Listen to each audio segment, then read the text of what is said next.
ஒரு குளத்துல ஒரு வாத்து ரொம்ப நேரம் அமைதியாக நின்றுக்கிட்டே இருந்தது. அதை சுற்றி குட்டி குட்டி மீன்கள்லாம் போய்கிட்டே இருந்துச்சுங்க. ஆனால் அந்த வாத்து அதை பிடிக்கலை. இதை பார்த்து சின்ன குழந்தைங்கள்லாம் அதை கேலி பண்ணி சிரிச்சாங்களாம். அப்போ அவங்க தாத்தா சொன்னாங்களாம், அமைதியா இருப்பாரு, கொக்கு போல நின்று பாரு இயற்கையே, அதன் அமைதியில பாடம் இருக்கு. அந்த கொக்கு ஏன் அவ்வளவு அமைதியாக இருக்குன்னு கொஞ்சம் கவனித்து பார்க்க அறிவுரை சொன்னாங்களாம்.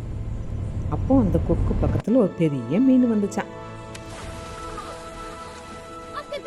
உடனே அந்த கொக்கு அந்த பெரிய மீன் பாருங்கள் குழந்தைகளே, கொஞ்சம் பொறுமையா காத்திருந்தா நம்ம அந்த பரிசை.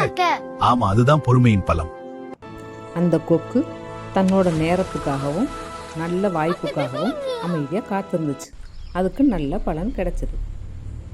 அதனால் யாரையும் சாதாரணமாக எடை போடக்கூடாது. சரியா? இந்த கதை உங்களுக்கு பிடிச்சிருந்துச்சுன்னா லைக் பண்ணுங்கள், சப்ஸ்கிரைப் பண்ணுங்கள்.